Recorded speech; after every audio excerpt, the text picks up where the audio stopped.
내 백성을 보내라라는 제목으로 은혜를 나누기 원합니다. 유럽으로 떠나볼까요? 바르셀로나로 한번 가보겠습니다. 바르셀로나에 가면 성당이 큰 게 하나 이렇게 있는데, 그 성당 앞에 우리가 잘 아는 그 별다방이라고 하는 카페가 거기 있다고 합니다. 어떤 여행객이 바르셀로나에 가기 전에 거기 가면 소매치기 많으니까 조심해야 돼. 길에서 함부로 막 이렇게 지도 펴거나 여행객 티내면 안 돼. 이렇게 이제 주의를 받았습니다. 그래서 이분이 어디로 갔냐면 그 카페로 간 거예요. 그 카페에 가서 차 한 잔 마시면서 이렇게 뭔가 이렇게 지도를 보고 있었던 것 같습니다. 그런데 어떤 약간 허름한 옷을 입은 남자가 오더니 "지금 몇 시예요?" 이렇게 물어보더라는 거예요. 그래서 "예 지금 몇 시입니다." 이렇게 얘기해 주고 이제 그 남자는 갔습니다. 그런데 어떻게 됐을까요? 스미치게 당했죠. 옆에 의자에 두었던 태블릿 PC랑 핸드폰, 스마트폰이 없어진 겁니다. 그때 이제 알았던 거죠. '지금 몇 시예요?' 주의를 기울이는 순간에 벌써 그게 간 겁니다. 그래서 이분이 너무 황당하고 허전하고 막 힘들잖아요. 막 이렇게 우울증도 막 오고 너무 '야 이게 뭐냐.' 이런 생각을 막 하고 이제 있었는데, 이분이 특별히 힘들었던 건 뭐였냐면 그 여행하는 한 뭐 며칠 동안 다행히 나중에 이걸 찾았대요, 나중에는. 그런데 그 여행하는 며칠 동안에 스마트폰도 못 하고 태블릿 PC도 못 하니까 막 우울증이 막 오더라는 거예요. 너무 마음이 막 이렇게 힘들더라는 거예요. 그게 나중에 더 기억이 나더라는 겁니다. 그러니까 잃어버린 것도 화가 나지만 그게 더 마음이 힘들었다는 거예요. 내가 그 스마트폰을 하지 못하고 뭔가 이렇게 전자기기를 하지 못한다는 거에서 마음이 막 어렵고 힘들었던 거. 그게 너무나 어려웠던 겁니다. 자, 사랑하는 성도 여러분. 어 오늘 우리가 1 절의 본문을 보시면 광야라는 단어가 나옵니다. 이 광야라는 단어를 우리가 늘 주목해 봐야 되는데, 이 광야라는 단어는 뭐냐면 이거는 공간의 언어입니다. 그러니까 애굽은 시간의 언어입니다. 오늘 우리가 이 본문에 보면 바로가 "너희들은 가서 일이나 해라." 아침에 눈 뜨면 일, 저녁에 피곤해서 잠자고 다시 아침에 눈 뜨면 일. 그러니까 애굽은 시간의 나라입니다. 눈 뜨면 일해야 되는 겁니다. 눈 뜨면 또 일해야 되고 계속 이런 상태입니다. 그런데 광야는 시계가 없죠? 광야는 시계가 없습니다. 광야는 공간의 언어입니다. 그러니까 광야는 철저하게 공간적으로만 삽니다. 그러니까 우리가 너무나 잘 아는 출애굽기 40장에도 그런 말씀이 있죠. 하나님께서 끝까지 그들이 가나안 땅에 이르기까지 불기둥과 구름 기둥으로 막 인도를 하셔요. 어디든지 그들을 인도하신다. 이 인도라는 단어가 공간적인 단어 아닙니까? 어디를 가든지 그들을 인도하시는 것인데, 그 시작이 오늘 이 본문에서 "내 백성을 보내라. 그들이 광야에서 내 절기를 지킬 것이다." 이런 말씀을 하시지 않습니까? 이 부분이 우리들에게 매우 중요한 것입니다. 이 부분이 나오기까지 이런 역사적인 배경이 있었다는 걸 우리가 기억해야 되는데, 자, 출애굽기 5장 1 절에 나오는 바로라는 사람이 등장합니다. 여러분, 이 출애굽기에는 바로라는 단어가 많이 나오는데, 이 바로라는 단어는 이것이 일종의 보통 명사지 이게 고유 명사는 아니에요. 그러니까 이 바로는 여러 왕들이 있었다는 뜻인데 이런 얘기입니다. 출애굽기 5장 1 절에 나오는 이 바로는 누구냐면 아멘호텝이라는 왕입니다. 더 정확히 말하면 아멘호텝 2세입니다. 기원전 1450년부터 1425년까지 애굽의 왕이었습니다. 이 아멘호텝 왕이 누구였냐면 우리가 알고 있는 출애굽기 2장에 모세가 바로에게 쫓겨서 광야로 갔다, 이런 규정이 나옵니다. 무슨 내용이냐면 그때의 바로는 투트모세 3세입니다. 이 투트모세 3세가 누구였냐면 바로가 이 모세가 하나님의 은혜 가운데 갈대 상자에 담겨 있다가 바로의 공주에 의해 건진받잖아요. 그 이름을 모세라고 짓지 않습니까? 그 공주가 누구냐면 하셉수트 공주입니다. 이 하셉수트 공주의 아들로 입양이 돼서 모세가 자라죠.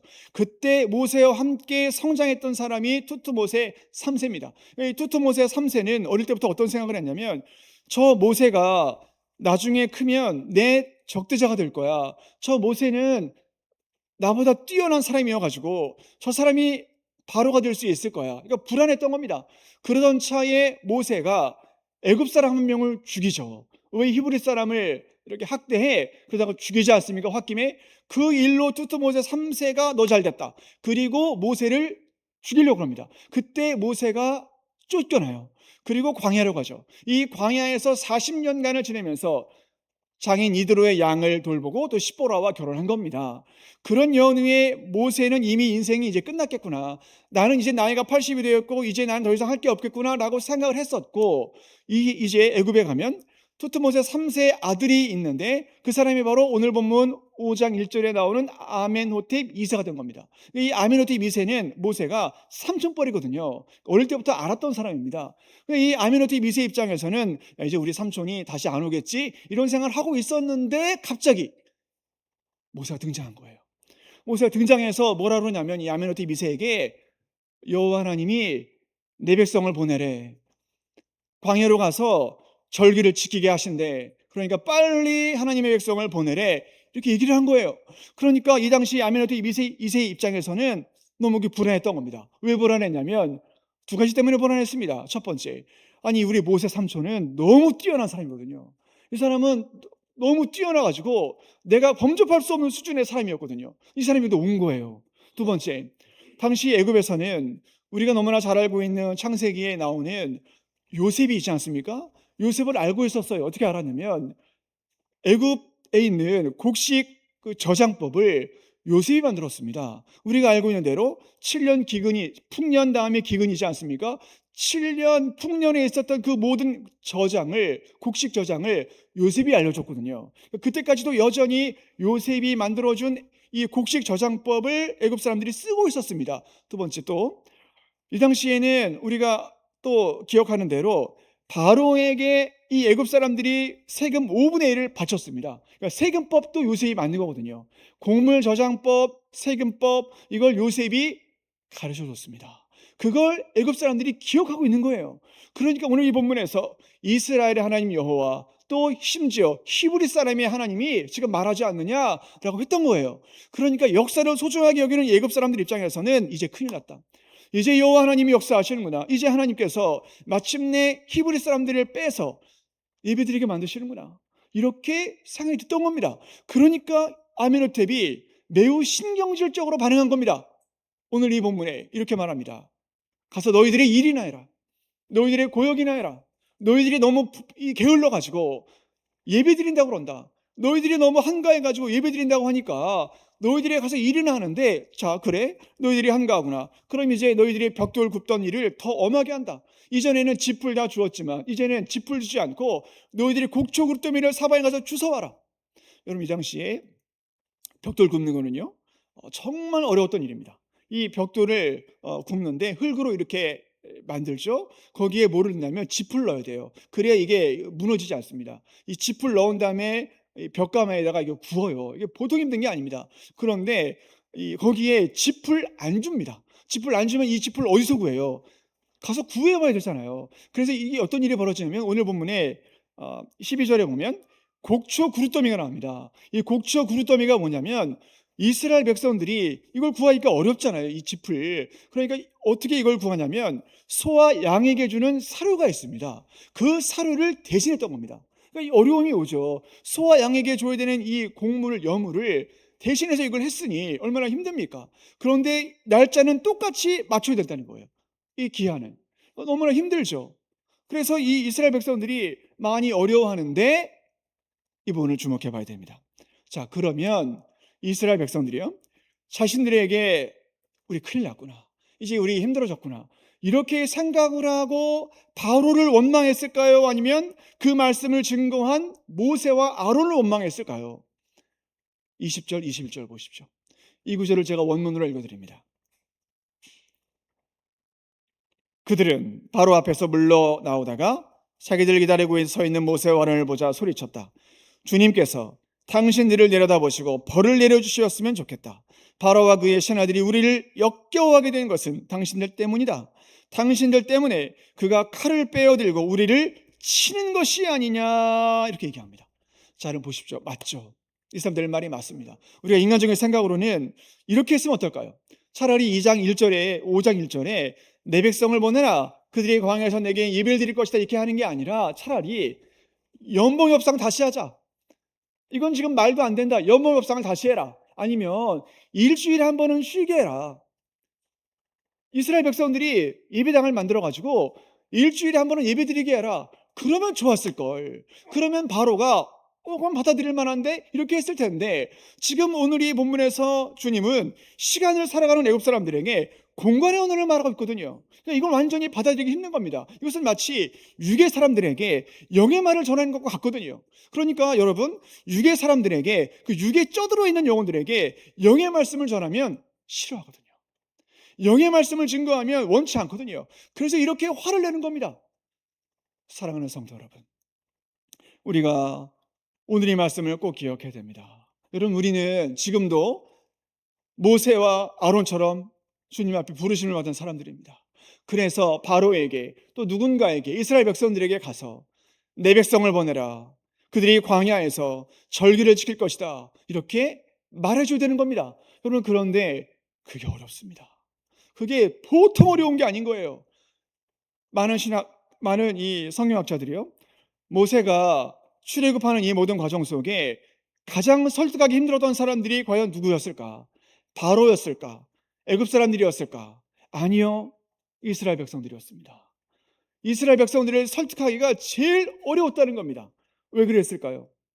이스라엘 백성들은 애굽에서의 삶이 익숙해져 있어요. 그게 너무 좋아요. 비록 힘들긴 하지만 거기에 익숙해져 있는 겁니다.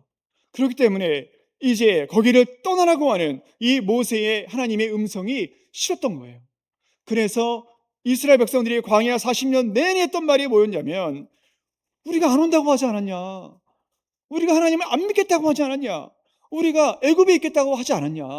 왜 여기를 우리가 불러가지고 이렇게 힘들게 하냐? 이렇게 힘들었던 거예요. 그걸 아니까 우리도 복음을 안 전하는 거죠.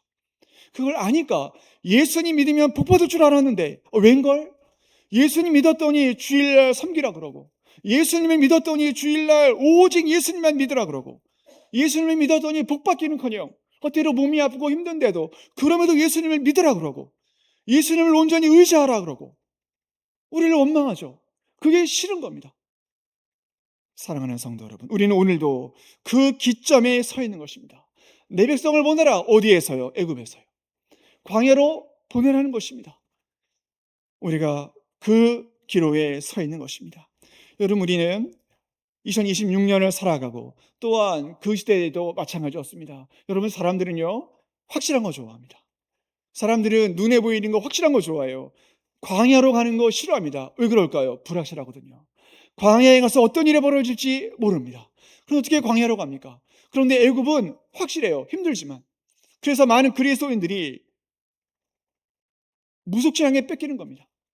그래서 많은 그리스도인들이 무당집에 가는 겁니다. 점을 치는 겁니다. 시험에 합격할까요? 합격해. 걱정하지 마. 확실하잖아요. 우리 아들이 잘 될까요? 잘 될 거야. 걱정하지 마. 복지나 잘래. 우리 사업 잘 될까요? 걱정하지 마. 잘 될 거야. 확실하잖아요. 그런데 거짓된 확신. 애굽에 있는 게 좋거든요. 이건 확실하잖아요. 힘들어도. 거짓된 확신. 여러분 그런데 하나님은 뭐예요? 불확실해요. 광야로 가라. 광야가 얼마나 불확실한데요. 그런데 이 광야 가면 주님을 만나요. 불확실하지만 진실돼요. 여러분 이것이 예레미야 28장에 그대로 나옵니다. 예레미야 28장을 보면 예레미야가 남유다 백성들에게 이제 우리가 바벨론에게 망할 거야. 그러나 하나님께서 우리를 다시 불쌍히 여기셔가지고 회복시킬 거야. 불확실하죠. 마음이 힘듭니다. 그때 기가 막히게 등장한 사람이 하나냐입니다. 거짓 선지자입니다. 그런데 거짓 선지자 하나냐가 뭐라고 그러냐면 아니 우리 안 망할 건데 우리 잘 될 거야. 바벨론이 우리 망하게 하고 못할 거야. 우리 일어날 거 다시 한번 우리 일어날 거야. 우리 아무 염려 없을 거야. 이스라엘 백성들이 어떤 말을 들었을까요? 거짓 선지자. 이 진실하지 않은 확실성 거기에 빠집니다. 그리고 무너진 겁니다. 자, 우리 사랑하는 성도 여러분, 우리에게 불확실한 광야가 앞에 있습니다. 그리고 우리에게 확실한 노역이 있습니다. 어디를 택할 것인가? 우리 주님은 오늘 이 본문을 통해 광야로 가라. 하나님의 절기를 지키라. 지금도 말씀하고 있습니다. 우리에게, 저 태신자들에게 내 백성을 보내라. 이렇게 말씀하고 있습니다. 여러분, 워낙에 우리 남산교회가 하나님의 은혜를 받았으면 오늘 이 본문에 나오는 모세와 아론의 그 사명 감당할 수 있기를 원합니다. 때로 여러분 미움받을 거예요.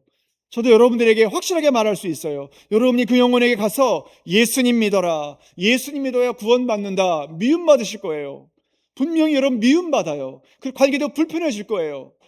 그러나 그게 우리의 사명입니다. 우리는 미움받기 위해 태어났는지도 몰라요. 사도들처럼, 선지자들처럼 우리는 그 영혼에게 어찌 보면 불편함을 느끼고, 또한 그 영혼에게 꺼리낌을 당하고 그 영혼에게 실어버림을 당할지도 몰라요. 예수님처럼. 그러나 오늘 이 본문에서 하나님은 모세와 아론을 통해서 그들에게 진실된 말씀을 넣어주신 겁니다. 원하기는 우리도 하나님의 음성을 들었으니 그 불편함을 감수할 수 있기를 원합니다. 할렐루야, 아멘. 그거 싫으면 똑같은 거예요. 이스라엘 백성이랑 그거 싫으면 똑같은 겁니다. 가서 일이나 해라. 가서 일이나 해라. 너희들은 노예 아니냐? 너희들은 노예니까 가서 일이나 실컷 해라.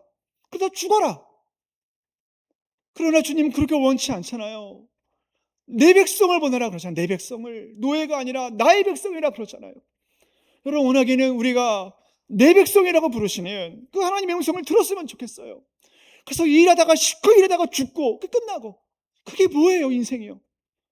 아무것도 남지 않는, 아무것도 원치 않는, 하나님이 전혀 기뻐하지 않는 그 시간에 매여가지고 어떤 것도 하지 못하는, 그냥 할 수 있는 건 일밖에 없는 그런 인생이 아니라 하나님의 백성으로, 하나님의 거룩한 존재로 그렇게 사시고, 그렇게 하나님 앞에 부르심을 받았으니 그렇게 남은 인생도 사셔서 하나님이 기뻐하시는 그런 삶을 사시고, 그런 교회가 되고 그런 그리스도인으로 승리하시기를 주의 이름으로 진짜 축원합니다.